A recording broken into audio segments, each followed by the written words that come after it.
Good afternoon on a warm, bright and sunny day. It is Sunday the 19th of March, Mother's Day here in the UK. I've got a nice hot cup of tea.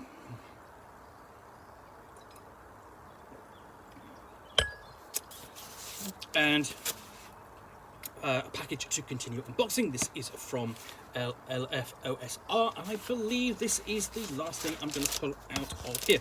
Now, I have already pulled out a couple of things, which includes the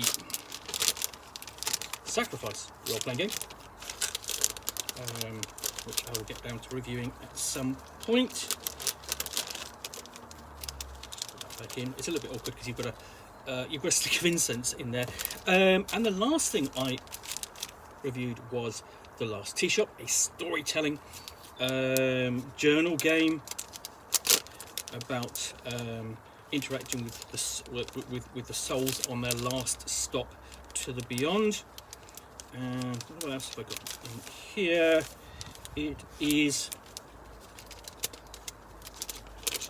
this A Place Underground dungeon. A place underground and often among ruins where characters adventure. A deep look at the original Gygaxian definition of a dungeon, which included topics such as dungeonography, dungeon-centrism, and the general mood of a dungeon can carry.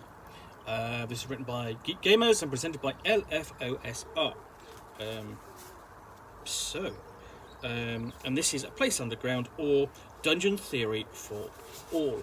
Now, you know, we are in the hobby, we are kind of dominated, or rather, the concept of the dungeon, along with dragons, is really a prominent factor in the hobby, because it's Dungeons and Dragons is the biggest role-playing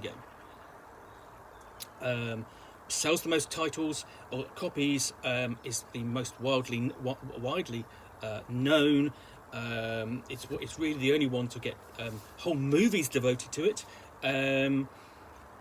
And whatever you think of it, you know, you don't have to play it, but it is the first role-playing game. And at the heart of playing that game is dungeons. And playing a dungeon can be interesting, exciting, it can be fun, but it's not for all. You know, but it's a classic kind of game. So we get into start off with here. We get into the dungeon realm and talking about what the dungeon is.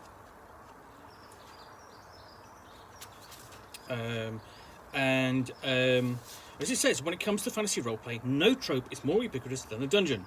They nurture the notion experience of our player adventures. They advance stories that make RPGs unique and promote the feelings that allow player characters to transcend the confines of stone and steel.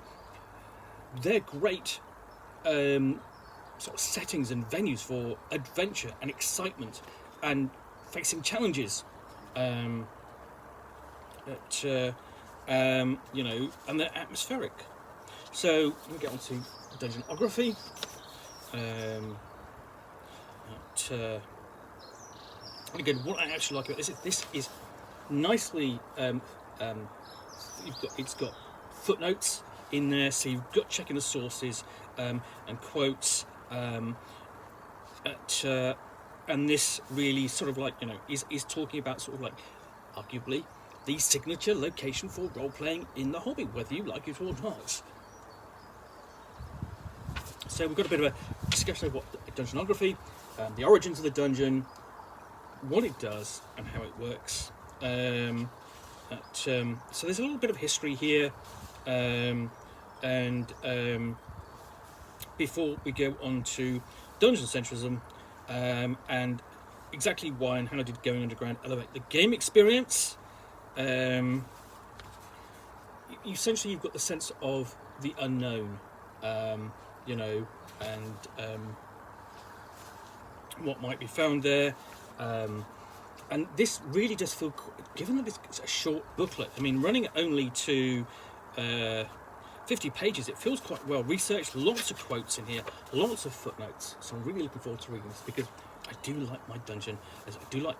I like the concept of dungeons. I like playing them. I don't get to play them often enough these days. There's some absolutely classic dungeons scenarios I would love to play.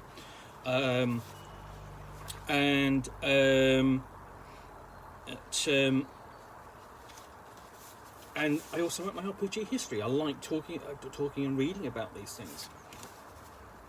So here we get delve into dark thoughts, and here this is talking at underground darkness, mystery. The physicality of dungeon space supports the most basic narrative tropes. The slow reveal.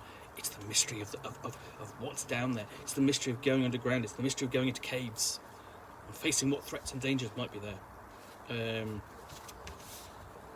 So yeah, essentially a nice little discussion of the format and its ideas, and essentially these are thoughts, really, okay, and responses to the creation of the dungeon.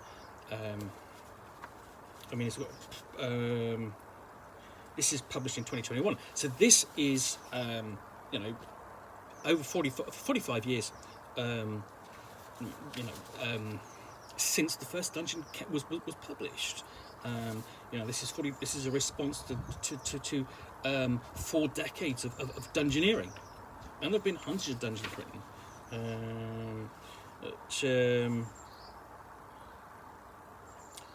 And this year we're talking about sort of like what does a dungeon look like? And again, there's no real images in here that of note.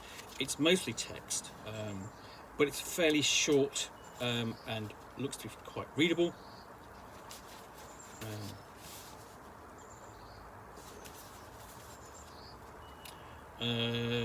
Numerous quotes, actually interesting quotes from various authors, William Harrison Ainsworth, Horace Walpole, from the Castle of Otranto, about the nature of the dungeon. William Harrison Ainsworth, the Lancashire Witches. Let's see what else we've got in here. Charles Robert Maturin, Melmoth the Wanderer, a range of classic kind of Gothic novels from the late 18th and early 19th centuries, even up into the horror of William Hope Hodgson's The House on the Borderland.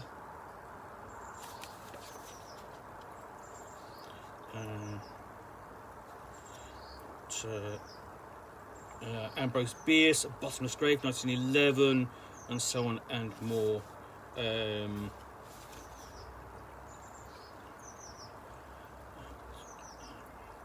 So yeah, that's the kind of the centre section. And here we've got the occasional illustration of sort of like a section, of a cave or a room or something.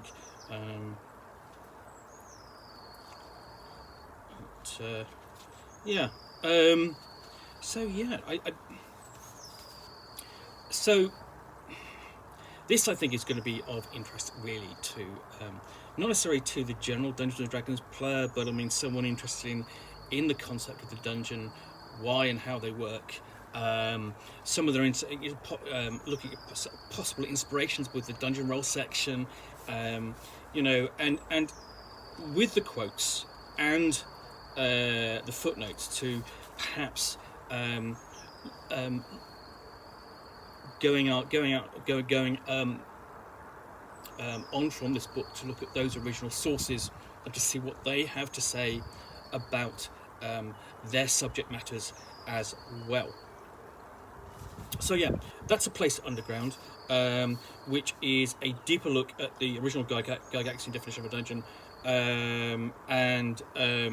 and what it is, its mood, its style, and its tone, and a really lovely little sort of like fanzine style book that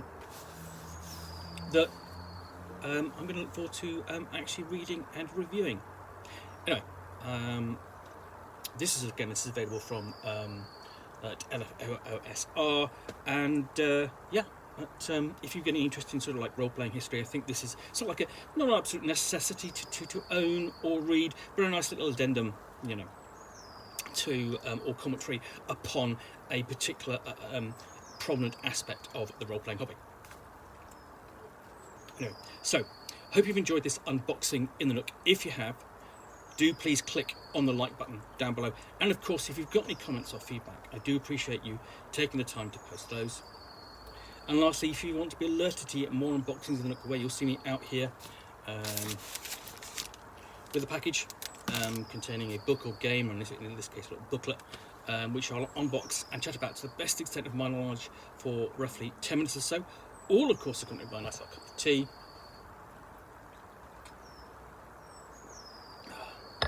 Then please do click on the subscribe button down below. Thanks again for watching another unboxing of the Nook. Be back again soon with another one. Bye for now.